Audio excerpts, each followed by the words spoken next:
आज मिति 2083 असाढ 17 गते बुधबार इस्वी सम्मत 2026 जुन 1 तारिक असाढ कृष्ण पक्षको द्वितीया तिथि चन्द्रमा धनु राशिमा सूर्योदय बिहान 5:13 भयो भने सूर्यास्त साँझ 7:02 हुनेछ।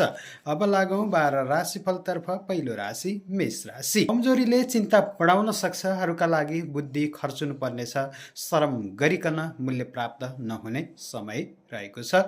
स्वास्थ्यमा कमजोरी, उपचारमा खर्च हुने योग छ। मुख्य काममा बाधा हुने देखिन्छ। सानातिना काममै अल्झिनु पर्दा मन खिन्न रहनेछ। मेहनतले धेरैको विश्वास जित्न सकिनेछ। अरूको दबावमा रहने समय रहेको छ। वृष राशि। प्रयत्न गर्दा मौकाको फाइदा लिन सकिने समय रहेको छ। आकस्मिक यात्राको अवसर मिल्ने देखिन्छ। शत्रु र रोगबाट छुटकारा मिल्ने समय रहेको छ। आश्वासन बाँड्नेहरूले झुक्काउनेछन्। परिस्थितिले पनि अप्ठ्यारो मोडमा पुर्याउन सक्छ। संयमतापूर्वक अगाडि बढ्नुपर्ने देखिन्छ।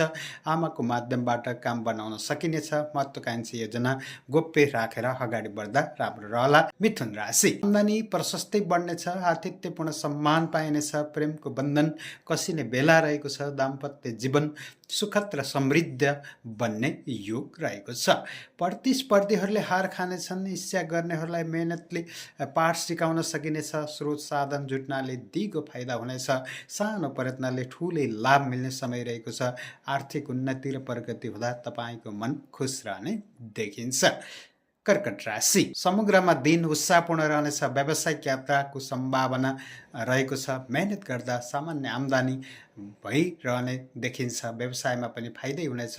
आकस्मिक यात्राको अवसर मिल्नेछ। धनमाल हराउन सक्छ। सचेत रहनुहोला। बोलीको गलत अर्थ लाग्नाले आत्मसम्मानमा भने केही चोट पुग्ने देखिन्छ। सिंह राशि। इच्छाशक्ति बढ्नुका साथै चिताएको काम सजिलै सम्पादन हुनेछ। आफूलाई कमजोर भएको अनुभूति हुनेछ। अस्वस्थताले काममा केही ढिलासुस्ती हुने देखिएको छ। पढाइ लेखाइमा पनि प्रगति गर्न नसकिने योग रहेको छ। प्रयत्न गर्दा पनि विगतका कमजोरीलाई सच्याउन सकिने देखिएको छ। टाढिएका आफन्तहरू नजिक बन्नेछन् र केही सुधार भएर जाने देखिन्छ। कन्या राशि। बाध्यताले पनि काममा जुट्नुपर्ने देखिन्छ। विवाद समेत परिने योग रहेको छ। सजग रहनुहोला। आलस्यता बढ्नेछ। स्वास्थ्यमा समस्या रहनेछ। प्रयत्न गर्दा पनि लक्ष्यमा पुग्नका लागि कठिनाइ हुने देखिएको छ। प्रतिस्पर्धीहरू परास्त होलान्। सहयोगीले भने राम्रै साथ दिनेछन्। काममा सोचे झैं मन जाने छैन। तुला राशि। मुद्दा मामिलामा विजयी भइने योग रहेको छ। व्यापार तथा उद्योगतर्फ सामान्य फाइदा रहने देखिन्छ। व्यापार व्यवसायमा गरिएको लगानी केही फस्न सक्ने समय रहेको छ। सचेत रहनुहोला। नयाँ योजना कार्यान्वयनमा ल्याउन निकै मेहनत गर्नुपर्नेछ। पराक्रम र उत्साह बढाउनका लागि केही समय धैर्य गर्नुपर्ने रहन्छ। वृश्चिक राशि। साझेदारीमा समस्या हुन सक्ने देखिएको छ। आज तपाईँले सोचेको काममा सफलता प्राप्त हुने देखिन्छ। द्रव्य प्राप्तिको पनि योग रहेको छ। तपाईँले गरेका प्रयासहरू सफलताको उचाइमा पुग्ने देखिन्छन्। कर्मअनुसारको प्रतिफल पाउँदा तपाईँको मन खुस रहने देखिन्छ। धनु राशि। आय आर्जनका स्रोत बढ्नेछन्। व्यापारमा पनि राम्रै फाइदा हुने देखिन्छ। भौतिक साधनहरू जुट्नेछन्। आफन्तसँगको भेटघाट रहनेछ। मिष्टान्न भोजनको अवसर मिल्ने देखिन्छ। पढाइ र सन्तानको बारेमा चिन्ता बढ्न सक्छ।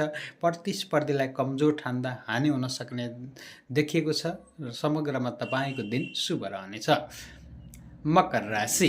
आम्दानी बढ्नेछ। परिवारजनका आवश्यकताहरू पूरा हुनेछन्। दिगो फाइदाका लागि लगानी बढाउन सकिने समय रहेको छ। रमाइलो आकस्मिक यात्राको अवसर मिल्ने देखिन्छ।